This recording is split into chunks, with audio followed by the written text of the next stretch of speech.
Arrow, how are you? Absolutely fantastic. How are you guys today? I'm feeling sharp, feeling straight as an arrow. There you go. There you go.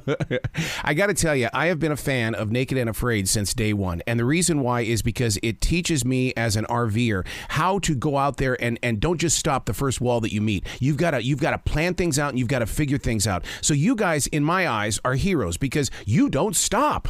I mean, in a survival situation, you don't have the option of stopping. You got to just keep going. If you stop, it means you didn't make it.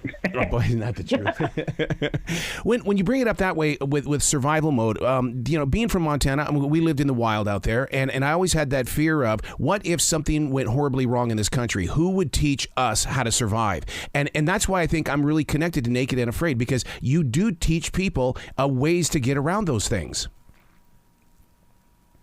Oh, definitely. It's a dying trait, is to be self-sufficient nowadays. And because of that, it is one of those things that it inspires me to go out and push limits, is because if I can, get that little spark of inspiration for someone to be self-sufficient, then, that is huge, because the more that we have in this world, the better it's going to be. Yeah. I mean, I've been self-taught every step of the way doing my off-grid adventure, and I've been out here for 5 years now, and moving off-grid, being self-sufficient has been the best decision of my life. I was going to ask you about being off-grid, because even Jesse Ventura will tell you that being off-grid is where happiness really truly lives. But Sara, we can see you. I mean, what's it like to be in front of us when you're off-grid?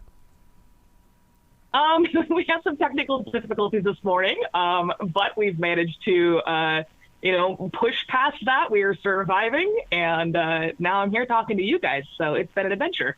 Matt, one of the things, and this really kind of goes back to when you were saying straight as an arrow, you're a marksman, dude. You know how to use that bow and arrow. Now, when you're out there in the wild, can you turn anything into a bow and arrow? Do you have those skills? Oh, definitely. It's I teach survival, but I've actually mastered the art of making primitive weaponry, as well as, bow and arrow, the atlatl, the rock sling.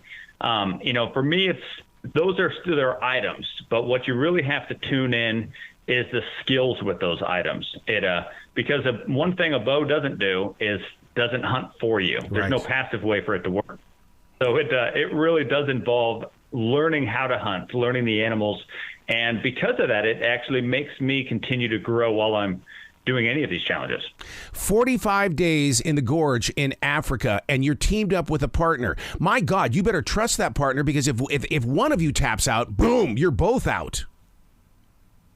Yeah, it's a whole different ballgame. It's just 45 days to be the last one standing, $100,000 cash prize. That's already huge. But now that your first 21 days, you're partnered with someone that you didn't pick, but that you have to survive with. And every single survivalist had a bit of a pucker up moment when they wrote the rules on that one. It's a whole different kind of adaptability, because you're not just having to adapt to your environment. You're also having to adapt to a completely unheard of social situation in the realm of Naked and Afraid. And that is that you have to rely on your partner.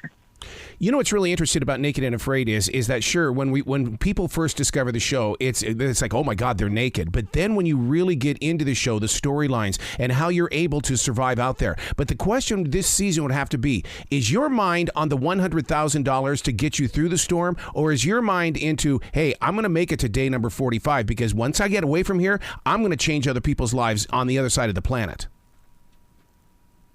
For me personally, I took it on as, how can I empower people's passions while I'm out there. For me, the $100,000 is not my main goal. It never would be. It's just not how I operate. But I'll tell you what, you're going to see a lot of survivalists out there that they're for the money. They're for that big thing. So there's going to be sabotage. There's going to be a lot of different gameplay involved, and it's surviving the elements and surviving your peers for sure. What about you, Sara? Oh, that's a good question. Being off grid, I've pretty much provided everything that I need in my life for myself. So the money was not a huge motivating factor, but the adventure certainly was. And that for me is always something that has been a motivating factor in my life. I grew up traveling the world, and being able to go to amazing places like the Oribi Gorge there in Africa is really where I find a lot of, personal growth. And that was a huge motivating factor. What inspires you the most? Being in that jungle or in that gorge at night or in the daytime? Because at night, I swear it's like a whole different universe and a whole new layer of animals that are watching you. During the night, that's when the predators come out. That's when you become closer to being prey. But in the daytime, you can get complacent. You can get to where you're not paying attention. And that's when the little things will get you. And I'll tell you, out there, without a doubt, if you don't pay attention to every little thing, something will find a way to take you out. Now, growing up in the state of Montana, we had a lot of farmland, and we worked off that land. My father used to tell me all the time, you can eat dirt and survive. Do you believe in that? Because, you've been there, and you've had to survive somehow, some way. I love that phrase, that you can eat dirt, survive. It's essentially a mindset. That tells you that if you're willing to embrace the worst situation, that if you do something to improve it, you're going to make it. Man. And because of that, you're able to eat dirt. You'll have the mindset to make it. Well, congratulations on Naked and Afraid. This brand new season is going to be exciting. I can't wait to see the tap outs. I can't wait to see the sabotage that's going to take place, because I know I'm going to be yelling at my flat screen, and it's coming from you guys. Yeah, we're striving for chaos here. Well, you guys be brilliant today, okay? You do. You do.